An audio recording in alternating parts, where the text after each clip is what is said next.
Yes, so thank you, Christine. So yes, I'm asking the question here, can we make healthy foods out of starfish and other underutilized marine raw materials? And to cite our good old President Obama, yes, we can. And I'm going to illustrate this with by 3 examples from our research. And also at the end, I will discuss some challenges to move forward in that area. But first, a little bit of background. First of all, there's a global production of around 211 million tons of blue biomasses per year, but a large proportion of those biomasses are not utilized for high-value products. They are wasted or utilized for low-value products. Furthermore, several other marine biomasses are still underexploited, so we can actually do more. We can also grow new biomasses such as microalgae, which I will discuss as well. Many of these blue biomasses, they contain healthy compounds, such as proteins, lipids, especially rich in omega-3 fatty acids, and vitamins, and that's what we are working on in my research group. And also together with the analytical food chemistry group, we also look at the healthy minerals in these resources.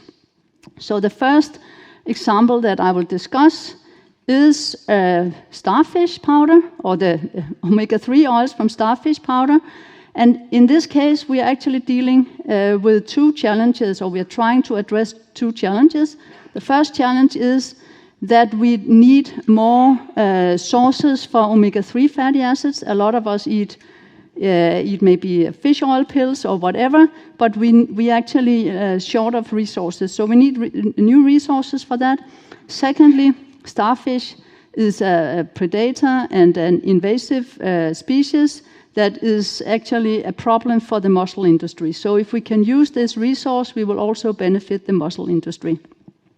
So what we want to do here is we want to make a starfish oil out of starfish powder, because there's already a factory in Denmark which is producing starfish meal for the animal industry, but this meal is rich in omega-3 fatty acids, which we could extract. And we want to do that by using green extraction technologies. We don't want to do it the old-fashioned way where we use a lot of energy. So the aim here is to make an energy efficient and use an energy efficient green extraction technology. In a former project, we have actually characterized the starfish oil, and it's over here. And the first 2 rows here show the content of the 2 important omega-3 fatty acids. And you can see that this starfish oil actually has a quite good level. It's not as high as krill oil or cod liver oil, or of course a concentrated fish oil. But interestingly, this starfish oil is rich in phospholipids, which are also healthy, and which you find in krill oils, and you don't find those in the cod liver oil or concentrated fish oil. Moreover, the starfish oil also contains astaxanthin, which is also the case for krill oil, and it also has some vitamin E, lower than krill oil and cod liver oil, but we can also add more if we wish to.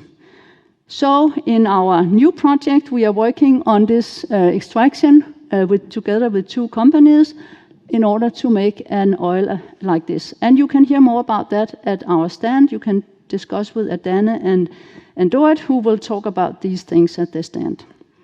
The second example that I will show you is about extraction of proteins from seaweed. Red seaweed, the type of seaweed that is used for carrageenan production. Carrageenan is a stabilizer that is used in the food industry to stabilize cocoa milk and toothpaste and a lot of other things. So this is the red seaweed, and by the aid of enzymes and also alkali extraction, we have been able to produce a protein powder. And after the extraction, the seaweed looks like this. So it's just it actually maintains its structure, and you can then extract the carrageenan from that residual material there. The proteins that we extract, we are able to extract up to 60% of the protein, depending on which enzyme we use.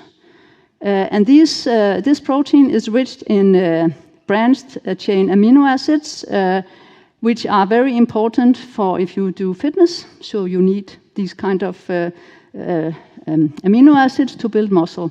So these proteins could actually potentially be used in products, for example, for the fitness industry. The last example that I want to show you is how we can produce vitamin D, proteins, and omega-3 puffer in microalgae.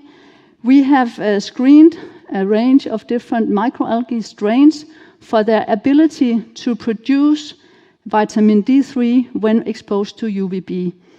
And we've actually demonstrated that that is possible, at least for some species. It's not all species that can do it, but some can.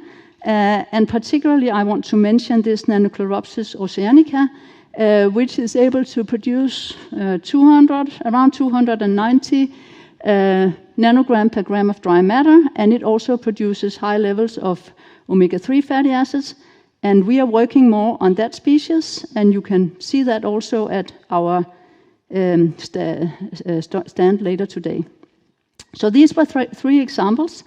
And at the end, I would like to mention or discuss some challenges that we need to address in the future to further develop this area, to make sure that we move towards the use of sustainable technologies to produce these healthy ingredients from marine raw materials.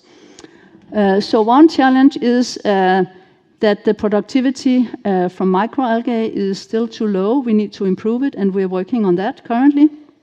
And then we lack actually optimal enzymes for blue biomasses.